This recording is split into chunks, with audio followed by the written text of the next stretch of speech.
नमस्कार, मैं ललित प्रजापति और पाकिस्तान अफगानिस्तान को लेकर आज सबसे पहले चर्चा करेंगे।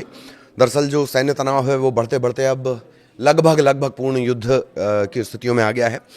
बड़ा अपडेट क्या है, लगातार दोनों के बीच जो तनाव है उसमें आपको बता दें कि फिर से इनके बीच संघर्ष हुआ है। पाकिस्तान ने अफगानिस्तान के कई ठिकानों पर बम के जरिए हमला किया है, ड्रोन के जरिए हमला किया है और सैन्य टकराव लगातार ये बढ़ता ही जा रहा है। मार्च से जो घटनाक्रम शुरू हुआ है, इससे पहले भी था, अक्टूबर में भी था, उसकी भी एक टाइमलाइन आपको बताएंगे। नया अपडेट जान लीजिए।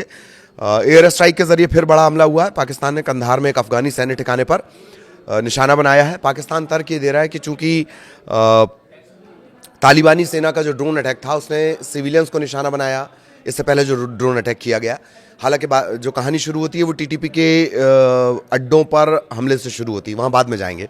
तो अब पाकिस्तान ने यह हवाला दिया कि तालिबानी सेना के जो ड्रोन हैं उनके ज़रिए सिविलियंस को निशाना बनाया गया और सैन्य ठिकानों पर हमला किया गया, उसका रिटेलिएशन है ये।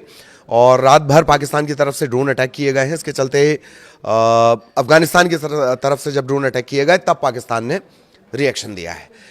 जो वहाँ के राष्ट्रपति हैं आसिफ अली जरदारी, वो हमले की निंदा कर रहे हैं। काबुल को जवाबी कार्रवाई की चेतावनी उन्होंने दे दी थी और एयर स्पेस पहले ही पाकिस्तान की तरफ से बंद कर दिया गया था, ड्रोन हमलों के चलते रोक दिया गया था।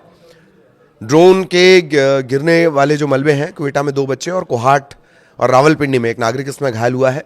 इस्लामाबाद ने काबुल पर गंभीर आरोप लगाए हैं। कंधार स्थित इस सुविधा केंद्र का इस्तेमाल ड्रोन हमलों को अंजाम देने और सीमा पर विद्रोही गतिविधियों के अड्डे के रूप में, टेरर अटैक के रूप में इसका किया जा रहा था, टेरर अड्डे के तौर पर। पाकिस्तान ने लोगों के खिलाफ सैन्य अभियान शुरू किया था और कहना यह है कि अफगान धरती पर शरण लिए हुए पाकिस्तानी तालिबानी ये लड़ाके हैं। अफगानिस्तान ने इन आरोपों को खारिज किया था, जो भी आरोप लगे थे।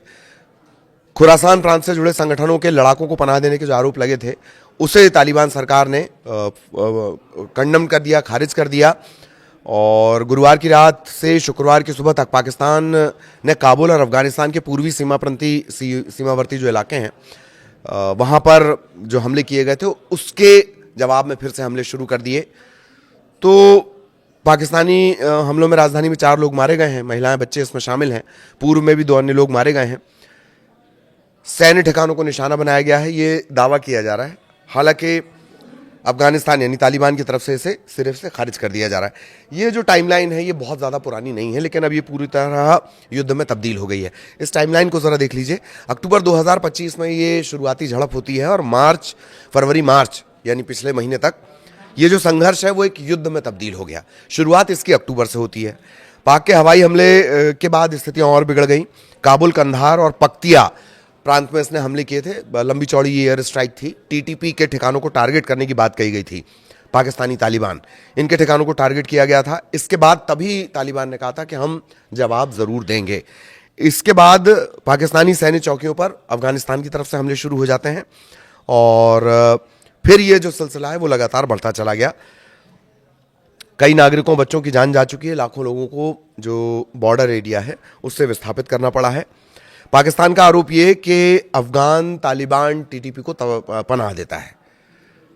वही जो आरोप इससे पहले भारत लगाया करता था कि पाकिस्तान आतंकियों को न सिर्फ पनाह देता है, ट्रेनिंग मुहैया करवाता है, आईएसआई का सीधा इन्वॉल्वमेंट। आरोप क्या है, ये तो कई बार साबित भी हो चुका है। खैर, अब वही पाकिस्तान को भी भुगतना पड़ रहा है, वही आतंकवाद पाकिस्तान को भी भुगतना पड़ रहा है। तो मूल कारण ये कि पाकिस्तान का कहना ये कि टीटीपी को अफगानिस्तान में शरण मिली हुई है, ना सिर्फ शरण बल्कि ट्रेनिंग मिलती है और तालिबान इनको खारिज करता है। पाकिस्तान की कार्रवाई को अपनी संप्रभुता का वो उल्लंघन मानता है। एक बात, दोनों देशों के बीच जो इनकी बॉर्डर लाइन है, डूरंड रेखा पर फेंसिंग हो रही है बॉर्डर को लेकर। यह विवाद लंबे अरसे से चला आ रहा है। अब ये पूरी तरह युद्ध में बदल गया है। 2026 में ये ओपन वॉर में तब्दील हो गया। 2025 से घटनाक्रम शुरू होता है। ख्वाजा आसिफ ने, जो रक्षा मंत्री है पाकिस्तान के, उन्होंने ऐलान कर दिया कि अब ये खुली जंग है, ओपन वॉर है अफगानिस्तान के साथ। हवाई हमले भी किए गए। काबुल, कंधार, खोस्त, जलालाबाद ऐसे जो इलाके यहाँ पर हमला किया गया था। क्यों? क्योंकि पाकिस्तान का दावा ये कि ये टीटीपी के अड्डे हैं, जो आतंकी संगठन है। अब तक 300 लोगों की जान चली गई है, 500 से ज़्यादा लोग इसमें घायल हो गए हैं। ये इसके आंकड़े हैं जो परेशान करने वाले हैं। डूरन लाइन पर जो इनकी बॉर्डर एरिया है, जिस पे बाड़ लगाने को लेकर, फेंसिंग लगाने को लेकर विवाद है, वहाँ पर तोपखाने और मोर्टार के जरिए गोलीबारी लगातार चल रही है और ये लगातार चल रही है। अब अभी जैसे पाकिस्तान ने हमला कर दिया, 6 लोगों की जान चली गई। पाकिस्तान रॉकेट और मोर्टार के जरिए हमला कर देता है, तोपखाने के जरिए हमला कर देता है, लेकिन अफगानिस्तान ड्रोन के जरिए टारगेट करता है। वो कम खर्चीला और जो अफगानिस्तान में मौजूद संसाधन है उसके लिहाज से वो ड्रोन के जरिए नुकसान पहुंचा रहा है, बार बार नुकसान पहुंचा रहा है। किसे? पाकिस्तान को, खासतौर पर बॉर्डर इलाके में। इससे पहले ये हुआ था कि जो पड़ोसी हैं, उसमें तुर्की है, मिस्र है, उन्होंने कोशिश भी की 2025 में जब शुरुआती झड़पें हुई अक्टूबर में, तब ये कोशिश की गई कि भाई दोनों के बीच शांति हो जाए और एक युद्ध विराम की स्थिति बन भी गई थी। संघर्ष विराम इसे कहना चाहिए, युद्ध विराम से ज़्यादा बेहतर शब्द है। संघर्ष विराम की स्थिति बन भी गई थी, लेकिन उसके बाद फिर स्थितियां बिगड़ गई और घटनाक्रम, हालिया घटनाक्रम जो युद्ध में तब्दील हुआ, वो कहाँ से शुरू होता है? वो तब शुरू होता है जब करीब करीब 8 ठिकानों पर, 8 से 12 ठिकानों पर पाकिस्तान ने एयर स्ट्राइक की थी। उसने दावा, ये उसमें पख्तिया है, जलालाबाद है, कई और इलाके हैं। पाकिस्तान ने दावा किया कि टीटीपी के ये अड्डे थे, जो तालिबानी आतंकी संगठन है उसके अड्डे थे, और काबुल ने तभी कह दिया था कि हम समय आने पर इसका जवाब देंगे। इसके बाद से दोनों के बीच ये संघर्ष जारी है और अब ये ओपन वॉर में तब्दील हो चुका है। 300 लोगों की जान जा चुकी है और जो बॉर्डर एरिया है, डूरन लाइन है, वहां से लाखों लोगों को विस्थापित होना पड़ा है। आगे भी पाकिस्तान और अफगानिस्तान से जुड़ा अपडेट आप तक पहुंचाएंगे। नमस्कार।